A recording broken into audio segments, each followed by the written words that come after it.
What's up, YouTube? Now, a friend of mine asked for a special request. She asked if I could make her a utensil rolly-uppy thingy that she could take to work so she could use her own silverware. After I looked across Pinterest, I did see a few ideas, but nothing I really liked. So today, I'm going to show you how to make one of these utensil rolly-uppy thingies, combining a couple different tutorials that I saw. So the things that you're going to need to make this are 2 pieces of fabric that measure 14 inches by 10 inches. And if you have a print on your fabric that has a direction, you want the direction to go up and down. So up here will be our top, and up here will be our bottom, the 10-inch sides. And this right here will be the sides. That's the 14-inch side. You're also going to need some sort of batting. Today I'm going to try out this fusible fleece. I've never used it before, so I'm curious as just how it works.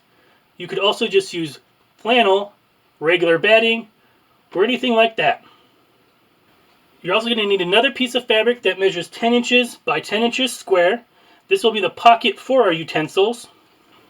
And finally, you're going to need a piece of elastic. This is 1/4 inch elastic, and it measures 6.5 inches long. You'll need your iron and ironing board, and your sewing machine with matching thread. So let's get started. So the first thing that I'm going to do is take my fusible fleece here, and I'm going to lay it so the glue side is facing up.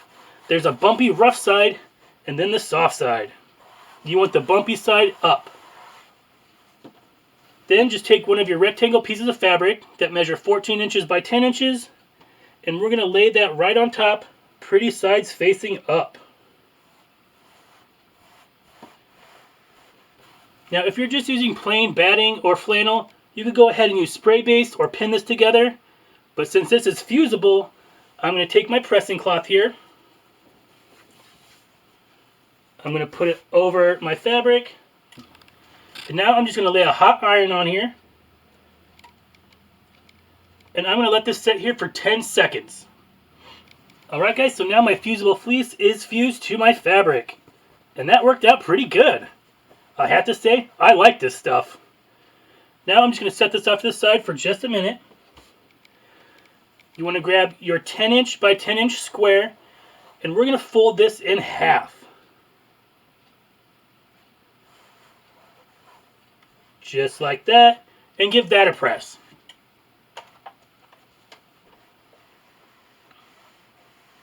Now I'm just going to take this over to my sewing machine, and I'm going to top stitch about 1/8 of an inch on the top here, where the fold is, all the way across.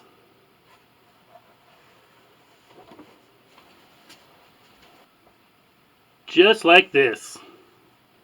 And I did not backstitch at the beginning or the end because this side will be caught up in a different seam.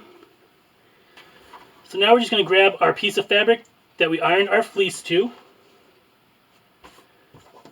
We're going to take our pocket piece and we're going to line it up here at the bottom. Just like that. And go ahead and put a couple pins in the side.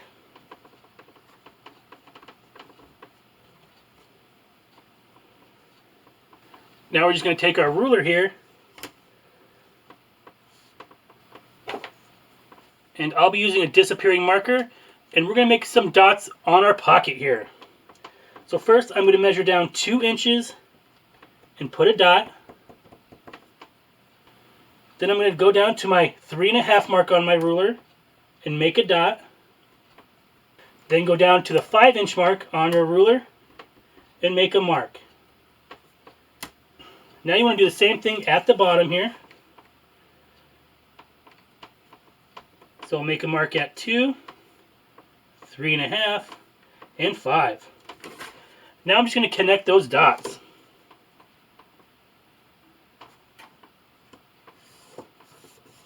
Alright guys, so I don't know how well you can see it on camera, but this first pocket here should measure 2 inches wide. The second one should be 1.5 inches.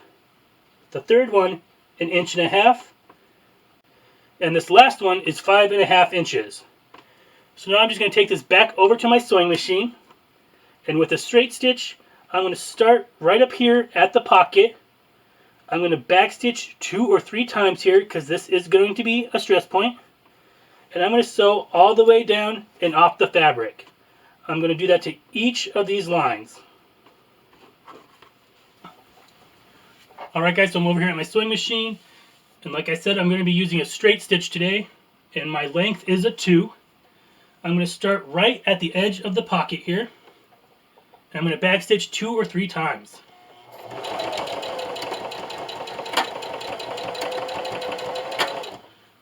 Just like that. Now continue to sew all the way down the line you just made.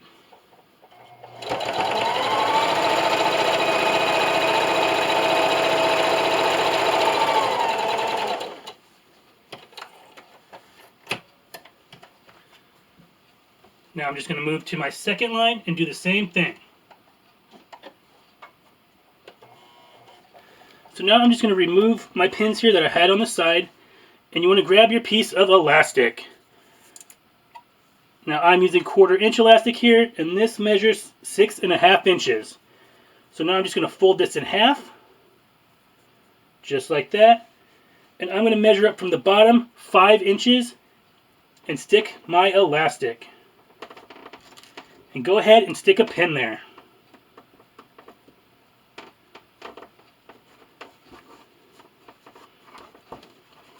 Just like that. And the 5 inches should be right at the top of the pocket. Now I'm going to take my last piece of fabric here, and I'm going to lay it so pretty sides are touching. Now at the bottom here, we're going to need to leave an opening for turning. So I'm going to leave a 3-inch opening. So I'm going to stick my pin right here. Measure down 3 inches and stick another pin. Now I know that I need to start here, go all the way around, and stop right there. So go ahead and add some more pins to your sides.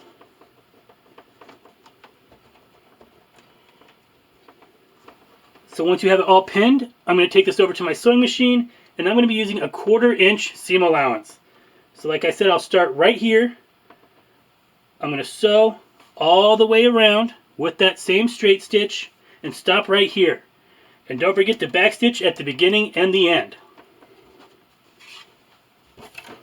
Alright guys, so I did go ahead and I sewed all the way around here. And when I got to my elastic right here, I went back and forth over it 2 or 3 times just for some extra security. And I did have my opening here at the bottom. So now you just want to grab a pair of scissors, and we're going to cut the tips off of our corners here. You just want to make sure that you do not go through your threads. I have probably an 1/8 of an inch seam allowance.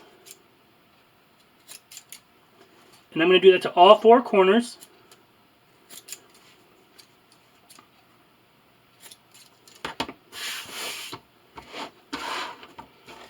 So now we just want to turn this right side out. So you want to open it up where it's fabric on fabric. I like to find a corner first and poke it through. And then just kind of work the rest of the bag through. Now using a bone folder or a chopstick, we're just going to go ahead and poke out our corners to make sure they're nice and sharp. So now that you have it turned right side out, I'm going to grab my ironing board here.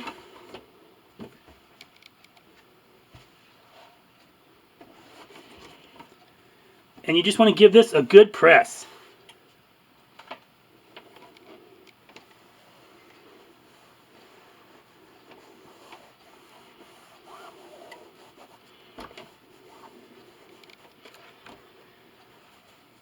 When we get to the bottom here, you just want to tuck in any of that extra fabric, just like that, and press it. Now just to make sure that this opening stays closed, I'm going to go ahead and stick a clip. Now finally, I'm going to take this back over to my sewing machine, and with that same straight stitch, I'm going to top stitch all the way around the outside of this utensil holder here, making sure that you catch your opening and sew that closed. When I get to right here where this elastic is, I'll go ahead and go over that a couple times and then continue sewing. Alright guys, so I'm over here at my sewing machine again, and I'm going to get probably an 1/8 of an inch away from the outside here with my top stitching. So be sure you backstitch at the beginning and the end.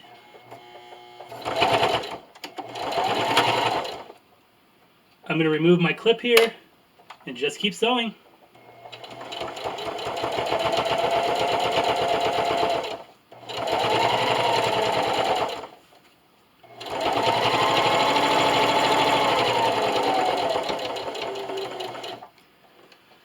Alright guys, so I'm over here at the corner now. I stopped about an 1/8 inch away from the end here. I stopped with my needle down. I'm going to raise my presser foot and spin. And just keep sewing.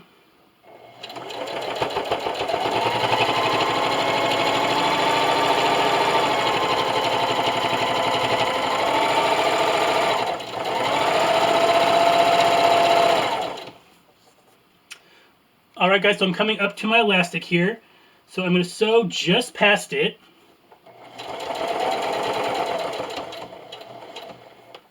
Like that. I'm going to reverse it. Go forward.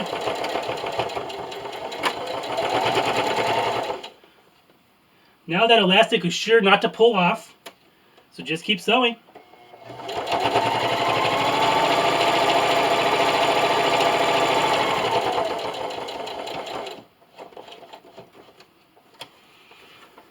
Alright guys, so now our utensil holder is finished.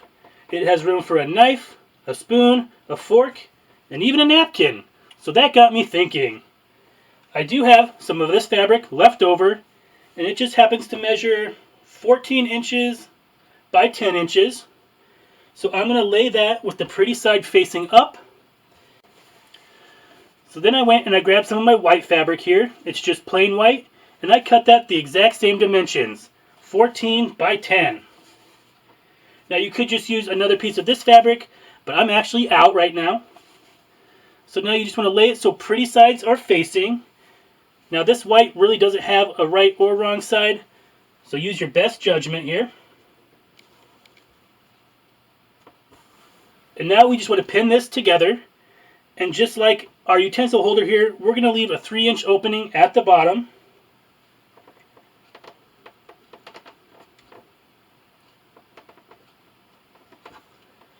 Just like that. Now just pin all the way around. Alright, so now I'm going to take this napkin over to the sewing machine, and I'm going to sew with that same 1/4 inch seam allowance and that straight stitch all the way around, starting at this pin and stopping at this pin, and back stitching. Alright guys, so I sewed all the way around here, leaving my opening, and just like our utensil holder here, we're going to clip the corners. Now just turn it right side out.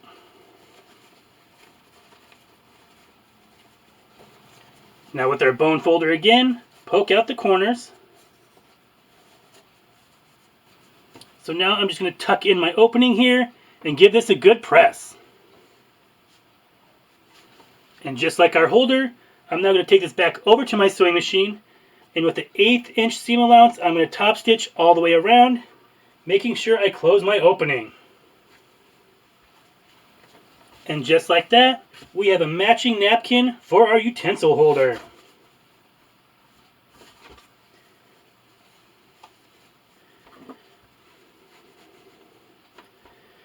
And I think that looks great. Now all you need to do is fold over the top flap here and roll it up.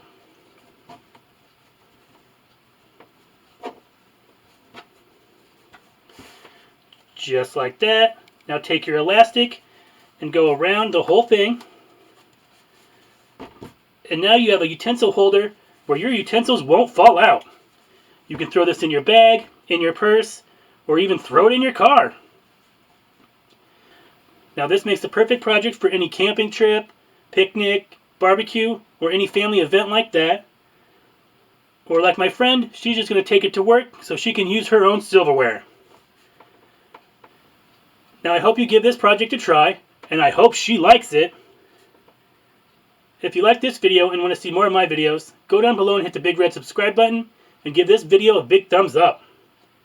If you have a question about this video, or any of my other videos, or would just like to leave a suggestion for a future upcoming video, leave me a comment. Feel free to share this across your social medias, and as always, thanks for watching.